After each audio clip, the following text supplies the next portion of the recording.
It's not complicated, instead it's complex. Complex means different connecting parts. Let's begin with a story. Ready? I'm interested in how communities work. Communities of people coming together. How does it work? And I want to begin by talking about one particular community in the South Pacific Islands. It's an island community, and once every 10 years the whole community comes together to build a boat. The men have a task, the women have a task, the children have a task. Everybody in the community has a task to build the boat. However, the oldest person in the village has a special task. They need to build a fire in the center of the village, keep the fire burning for the whole length of the project, 2 weeks, 3 weeks. They have to sit by the fire and remember why they're building the boat. If there is a dispute, people are fighting during the day, they come back, they sit around the fire, they remember why they're building the boat. If people are tired at the end of the day because they've been sending so many emails, they come back, they sit around the fire and remember why they're building the boat. Behind every great organization, project, and story is a fire that burns brightly. What is your fire? Now, how excited are we? Yay! All right, yes. We're getting there, we're getting there. Now, let's explore, right? We're going to explore through stories, right? And I'm going to also give you some interesting facts. One of the fascinating things is the relationship between two words. I like drawing circles, by the way. You'll see that there, right? The relationship between two words. One word is ecology. By the way, I'm writing upside down for the benefit of the people at this table. And the other word is, does that say economy? Believe me, it says economy. It reflects the state of our economy today, right? These two words have the same root. Eco. Eco. Eco from the Latin means home. Homeology, home knowledge. Homeonomy, home management. If we are looking for how to manage an economy, we could look to an ecology. So an ecology is a term that we use in nature, right? And that we use in studying science. An ecology is how everything connects with other things. And when I deal with industries, I always look about what connects the different things in the industries. So that's part of what I'd like to explore today. To explore that further, I'd like to tell you a story that I think represents where we are today. Now, this story is about a forest. This, as you can clearly see, is a forest, right? And there was an Irish guy called Patrick Murphy walking through the forest with his Dutch friend. Right? It's such an easy joke. I'm tall for an Irishman. I'm tall. So the Irish guy was walking through the forest with his Dutch friend. They're chatting away, they're relaxed, it's all very good. And then suddenly, from behind a tree, out jumps a bear. Now, as you can clearly see, this is a bear, right? Right, so this is a bear, right? So this bear jumps out from behind a tree and starts running towards them. The Irish guy's freaking out. What are we going to do? The Dutchman's super relaxed. Dutchman takes off his backpack, takes out a pair of running shoes, puts on these running shoes. And the Irish guy goes, "What are you doing? What are you doing? We can't outrun a bear." And the Dutchman says, "I know. I just need to outrun you."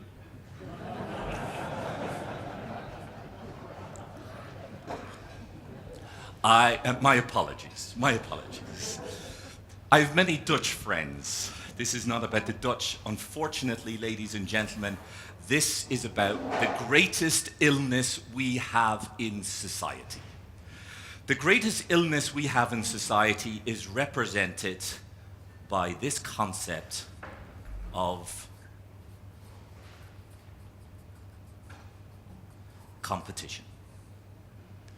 Darwin, when Darwin spoke about survival of the fittest, he always spoke about it within a greater context of cooperation. Darwin always spoke about survival of the fittest within a greater context of cooperation. So, I have the honor of speaking to many different industries, many different types of businesses. And ultimately what I would like to share with you today is some of the insights from the businesses that are successful, independent of their industry. And one of the qualities of successful businesses is that they discover how to step out of the limitations of competition. They step into the world of collaboration. Collaboration is the new competition, if that makes sense. How do we collaborate? Now, it's collaborating inside your organization, collaborating with inside your industry, collaborating with your clients, collaborating with greater society, right? So the reason why a meeting like this is so important is for collaboration, as far as I'm concerned. And then to ask ourselves, how do we operate through collaboration? It's a different mindset. I'll be speaking a little bit about mindsets a little bit later today. Now, one of the things I think that we need to break is the following limitation. Imagine you are in a room, right? And in that room is a very vicious animal that is called a cougar. This is a cougar, very vicious animal, right? Next to the cougar is a cobra, right? Very vicious animal. And next to the cobra is a client, right? And you're in the room, you've got a gun with 2 bullets. Who do you shoot? The client twice.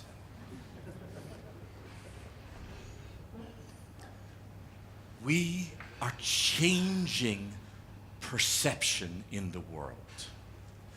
We have, unfortunately, all been educated and surrounded by models where clients may not have been at the center of what we do. Whatever we do, whatever industry we're in, we need to be client-focused. Now, we have heard this before, guys. We've heard this many times before. In my experience, we need to hear it again. And we need to explore how do we make the client the hero of our story. We're going to be speaking a little bit further on about communication, your story. And the first thing to recognize is you are not the hero of your story. Whatever your story is, your client is the hero. How excited are we? All right. Look at this. It's amazing what you find on wallpaper. Whatever you do, you're either doing one of 2 things.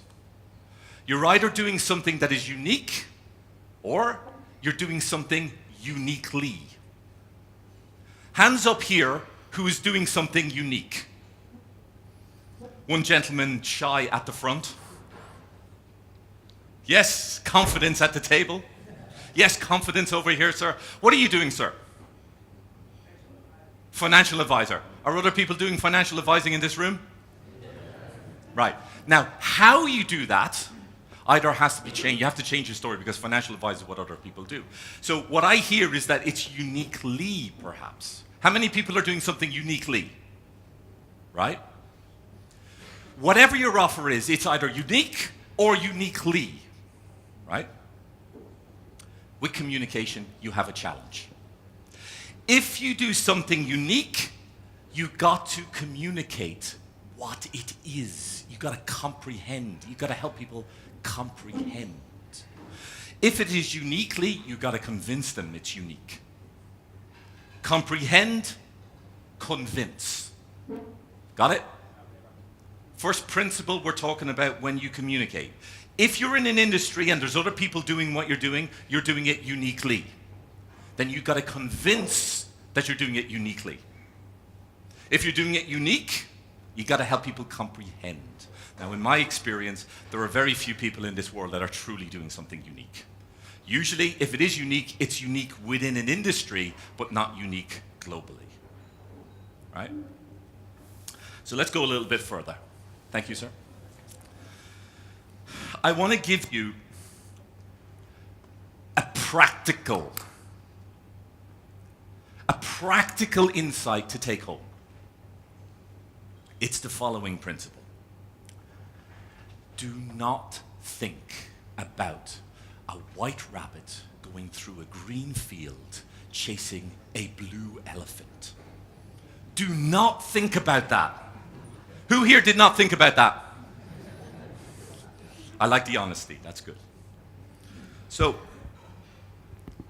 the way the mind works is the following. If this is your mind, now for some of you, it might be this, we don't know. The point, if this is your mind, the way the mind works is, don't think about an elephant. What happens is, the first thing is we access the concept of elephant. Then we move to the area that's called negation, don't think of. Then we exit. Got it? If I say, don't think of elephant, what do you think about? If I was a tobacco company, I would put signs everywhere. I would put t-shirts out there that say, no smoking. Why? Because I've just sent you immediately to the access area of smoking, and then don't do it. This, however, is secondary to the primary. The first principle I want to offer you, the first light bulb moment I want to share with you is, when you state something, state the positive. Say what you want, not what you don't want. Right?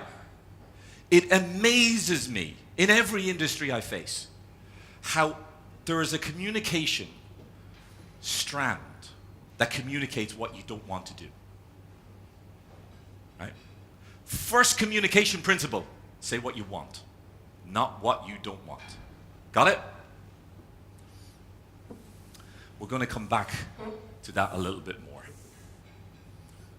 Now, what does this say, Lionel? Could you read in a deep, manly voice? We are touched only by something bigger than us. What do you think that means, sir?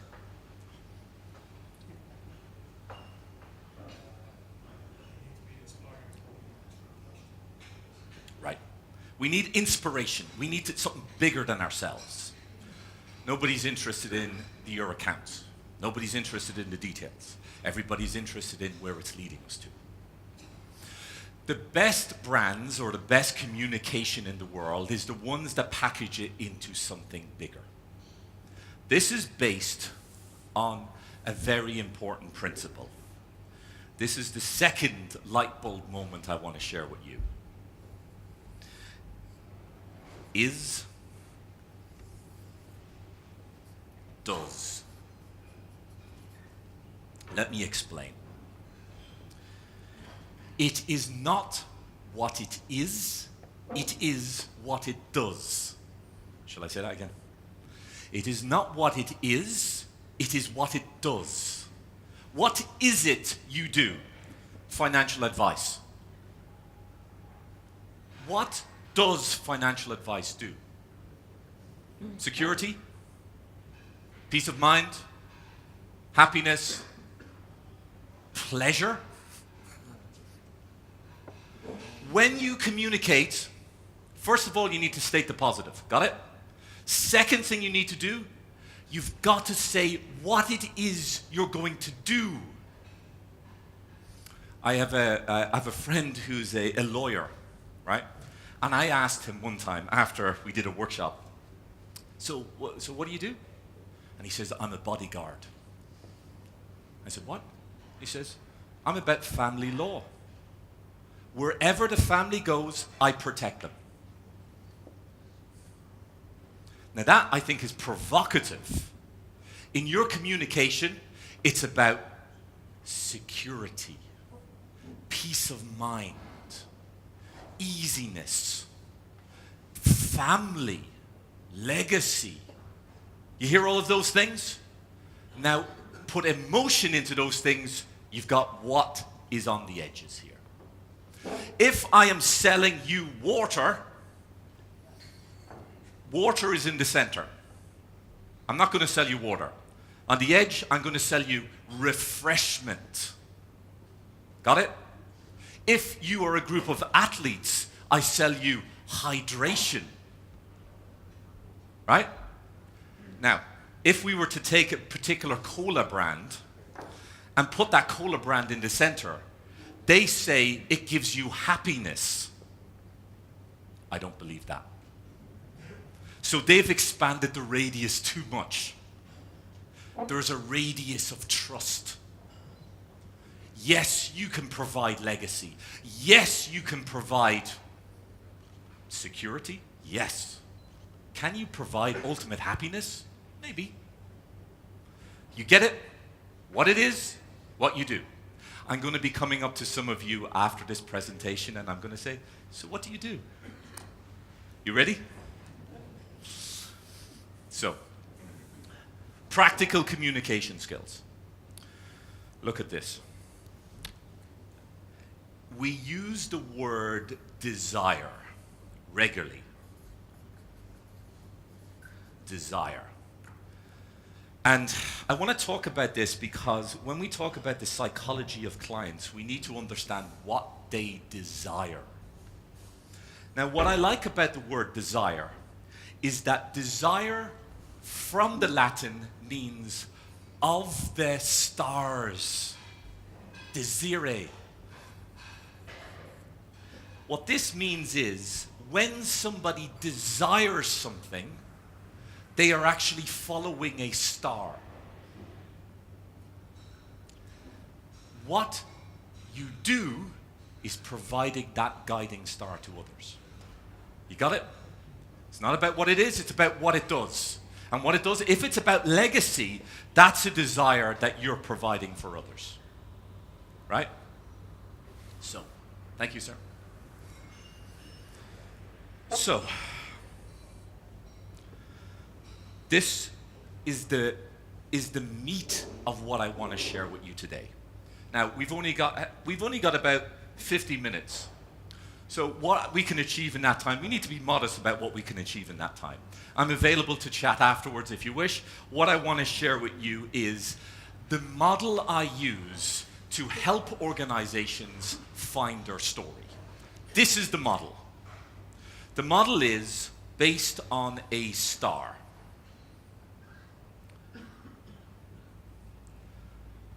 At the top of your star is your purpose. No? O-U-S? Purpose. Your purpose is big picture where you want to go. Think about it this way. The best visionary people in the world are working towards a purpose that they will never reach. They're working towards something that is massive, providing financial security for society. Right? Your why is what is next to that. Your why is why you are doing this on a daily basis. So you may have heard of the golden circle. Have you heard of the golden circle? You start with why, you move outwards, and you what and how, right? I make a distinction between your why and your purpose. Your purpose you will never reach. Your why is what you're going to do to get there. It's what drives you on a Monday morning. On this side are your values. Now, often when I work with organizations, they're actually usually good at highlighting their values, right?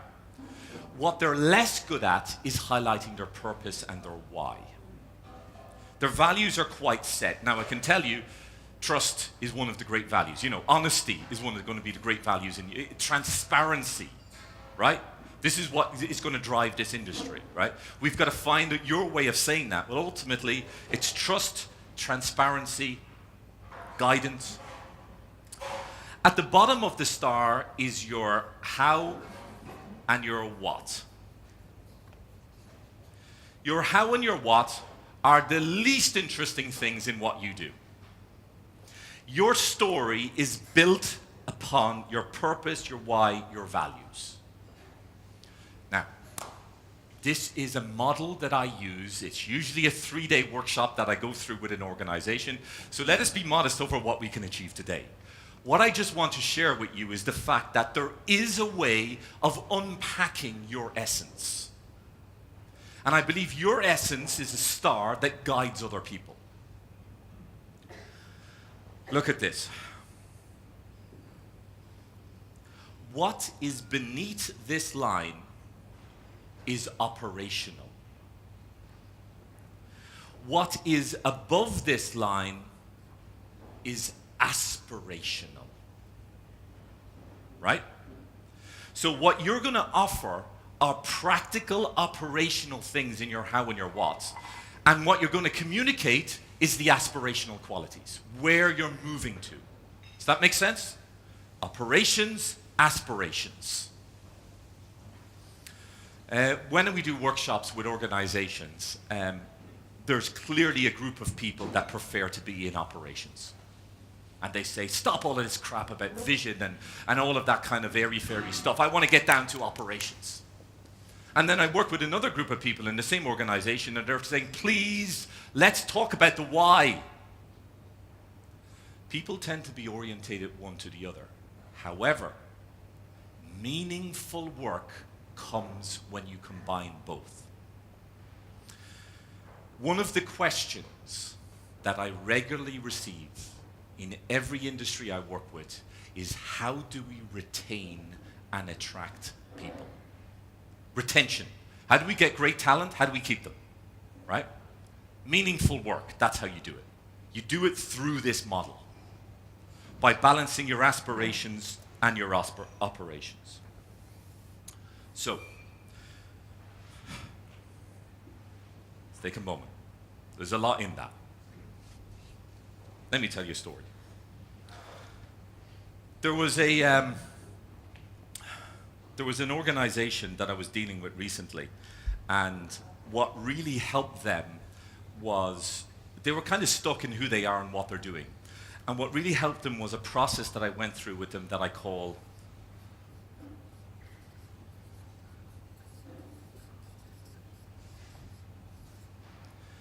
Have you heard of the term brainstorming? Well, what I suggest to do is don't do brainstorming, do painstorming. Painstorming is where you sit down with your team, and if you've got some clients that you trust, please pull them in. And what you do is you say, what is the pain that they're facing? What is the greatest barrier, greatest pain, what are they really feeling? The bigger the pain, the greater the opportunity. Now, what I like about painstorming as opposed to brainstorming tends to go wide. Painstorming becomes focused, right? What is the greatest pain you are solving for your clients? What is it? When you have that pain, you then communicate how you solve it. Remember, we're not going to say what we don't want, we're going to say what we want. So you say, I'm going to take this pain and we're going to do this. We're going to solve it for you. Does it make sense? Painstorming, not brainstorming. So, all of this is about creating trust. How do we communicate to create trust in the mind of the client? Here's the model. Let's imagine you already have your star, your why, your purpose, your values, your how, and your what. This is who you are. And over here, you have your client. Now, usually we have different types of clients. It's not just one. We've got clients at different levels. If you're dealing with somebody in their early life or dealing with them in their later life, there's a different dynamic that we need to communicate there, right? So we're going into more conservative in an older life, and younger, we're more free, right? We're communicating slightly differently. However, when you interface, when you deal with your clients, there are two things you do. The first thing is your actions, and the second thing is your communication. Your actions and your communication will create a belief in the mind of the customer. Now look at this. If your actions are different than your communication, what is the belief in the mind of the customer? Negative. If you do something different than you're saying, what happens? You lose trust. If, however, you say what you do and do what you say, these are in parallel, and what will happen is trust. Ladies and gentlemen, this is not new. This is in every ancient book we ever read about. Treat others like we'd like to be treated ourselves. Do what you say what you do, etc. And somehow we tend to forget about this in day-to-day life. This is what I call the A, B, C of relations. If you want to create trust, you need to create actions and communications that are in parallel. That will create a positive belief. You're familiar with Ryanair. Who here has had the pleasure of traveling with Ryanair? Right? Now, who here has had the pleasure of traveling with, shall we say, a local royal airline?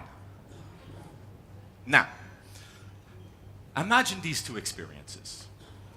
I have more trust with Ryanair than I do perhaps with some other airlines. Because Ryanair says we are a budget airline. And what do I experience? A budget airline, right? Now, that may not create a really positive belief in my mind. The reality is, it's correct. It's a budget experience that's communicated as a budget experience, right? Trust. If it is a royal airline and my experience is not royal, what happens? Questionable belief. Creating trust, ladies and gentlemen, is about your actions followed by your communication. By the way, this model is essential in the fact that your actions become before your communication. I help organizations find their story, develop their brand, tell their story with their communication. And one of the things that often happens is I go into an organization and the CEO says to me, Paul, will you say that we do such and such? And I say, well, do you do that? And they kind of go, well, sort of. I say, well, no, I'm not saying it. You have to say what you do, and do what you say. Actions first. Communication is a servant to your actions. Now, when you have trust in the mind of the customer, what you then have is a system that then continues, develops, grows, and trust. If we want to find out how do we create trust in the mind of our client, that's what we do. So, let's go a little bit further. The direction is not forwards nor backwards. The direction is inwards. The reason that I put this here is that when I work with clients, often the first thing that clients want me to do is say, what are my competitors doing? My advice to you is, don't start with your competitors. Ignore them. What you do is you go inwards and you say, who am I? Who are we? What is unique about us? And from being that, that source, you then go outwards and you consider your competition and you consider etc. The journey begins inwards, not outwards. So,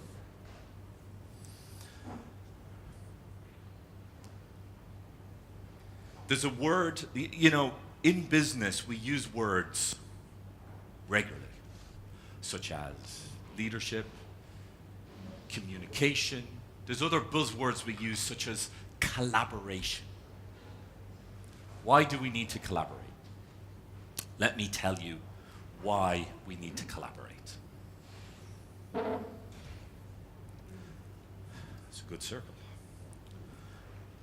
There's a story in science that if you have carbon, if you have hydrogen, and if you have oxygen in the right environment, in the right context, something is created.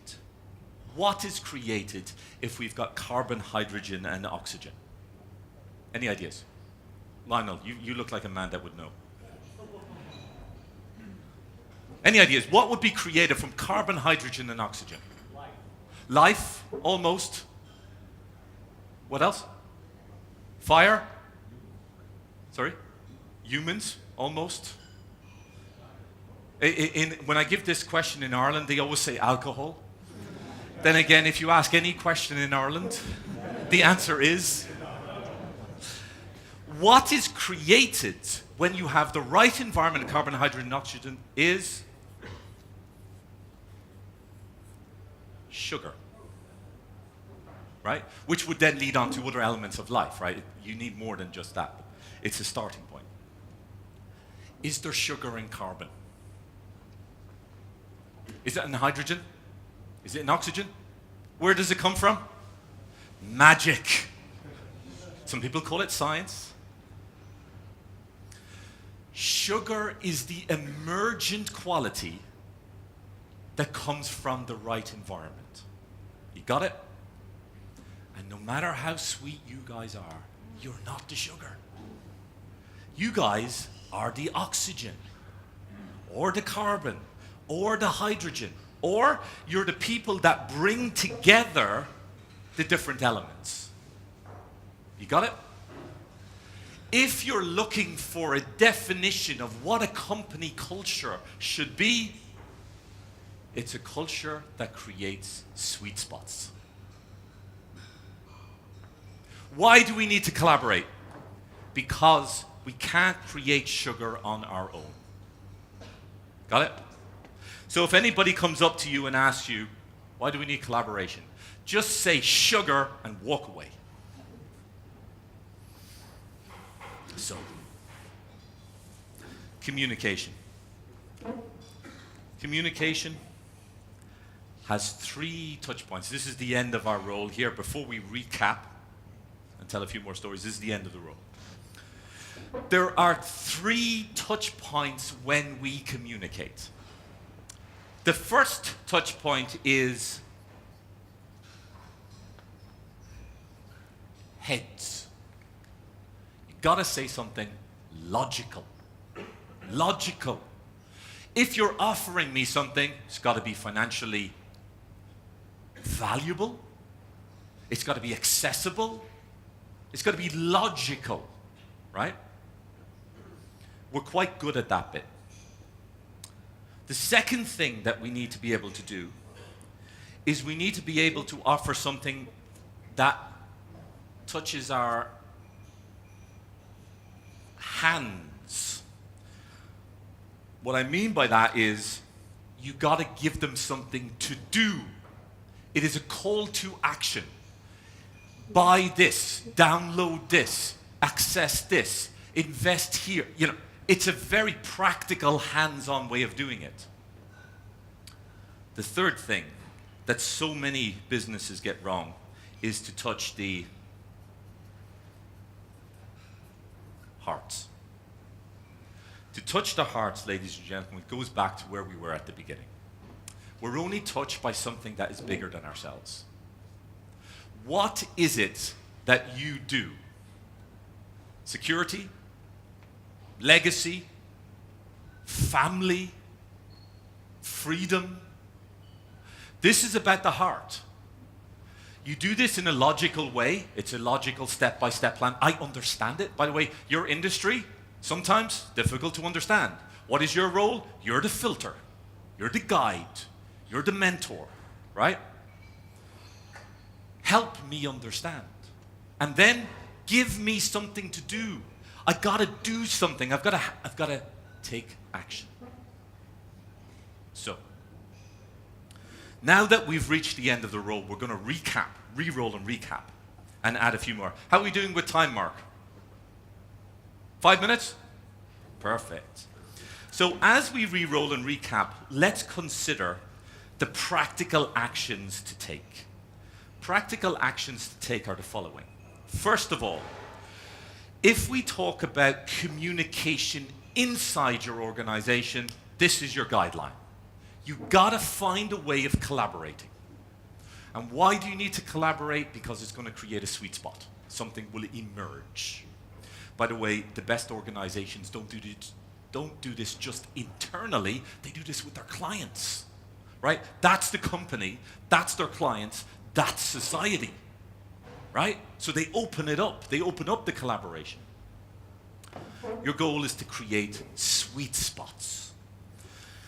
When you start with the internal journey. Forget the competition. Forget it. We'll get to that. You start inside yourself. What makes you unique? You are all unique. Our mothers always told us we were special. We have to get back to that uniqueness. Why do we need to be unique? Why do we need to collaborate with other people? Because of this.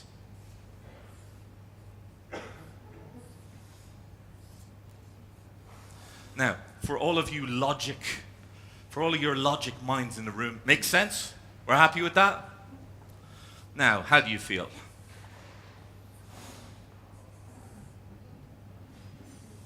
Which one of these is correct? Depending on the context will depend on the definition. Definition is defined by the context. So if you're working with a particular type of logic, your logic will be enriched by working with other people. Because of course neither of these is correct, and of course where you want to be is in that space. Got it? How do we practically communicate? What we do is we first take action. By taking action, we create a belief, an experience in the mind of the customer. So one of my questions to you, a take-home, is how do you get your clients to experience what you do quickly? What's the first quick experience, the first quick win? I'm not talking about buying a lifelong plan, I'm talking about quick wins. How do you help them experience what you do fast? Then communicate more. Help them experience, communicate. This is the rhythm. Creating trust is balancing your actions and your communication. The bigger pain that you solve, the bigger value you're going to create. If you want to find the ultimate business in the world, find the ultimate pain and then solve it. That's all. This is a model. I'm putting this in. This is a deep part of content. I could talk for 3 days on this. The point is I just want to show you there is a model that we can use to unpack what you do. Too many people focus just on this stuff, operations. That's working in your business, working on your business. You're familiar with this term, working in, working on. Working in is down here. Working on your business is up here. That's about offering a star that people can follow. It creates a desire in the mind of your clients. Practical tool, very practical. Let's get down to this easy light bulb moment. I'm coming up to you after this. I'm going to walk up to you and say, what do you do? You can't say financial advice. You got to tell me what it is that you're doing. What's your end deliverable, right? Is it water? No. Is it refreshment? Quite possibly. Is it happiness? You got to convince me. We're only touched by something bigger than ourselves. That's really where you want to get into touching the hearts of people. Practical, very practical principle. Say what you want, not what you don't want. One of the tasks that I get organizations to do at the beginning of the workshop is I get them to look at all of their communication with a big red marker and highlight where are they saying what is positive and what is negative. Right? Say what you want, not what you don't want. By the way, do not think about how useful this workshop is for you. Do not think about how much you like me right now. There is a way of using the negative with a twist like this, but be careful. That's the advanced side. Let's just get it right. Say what you want. You're creating trust. You got to be clear. You're either doing something unique or uniquely. In my experience, there's very few businesses that are doing something unique. If you are doing something unique, usually you're doing it within a niche. Right? If you're communicating something unique, you've got to comprehend. Help me comprehend. If you're doing something uniquely, you've got to convince me that it is unique. Clients are at the heart of what we do. We have to extend beyond competition. Competition limits us. Cooperation liberates us. That's the difference.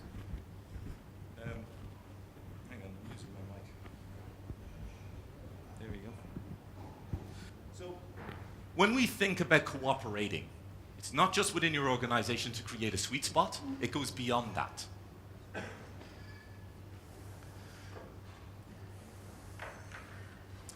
If we're looking for answers, look outside of our business books. Look outside and look into ecology. Look at nature for ways that we could find guidance, ways that we could find wisdom.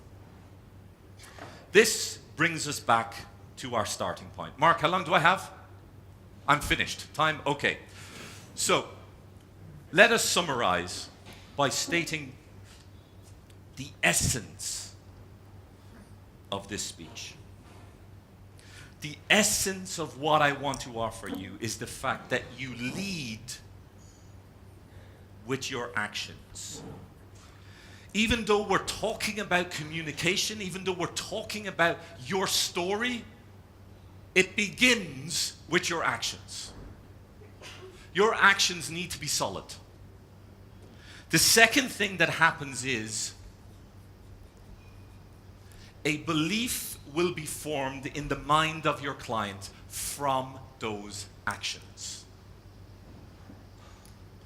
The third thing that you do is you then communicate to reinforce that belief. A, B, C. Communication is a service to your actions. And when you do this, I believe your purpose, your why, your values, your how, and your what will be a fire that burns brightly. Thank you very much. Mark.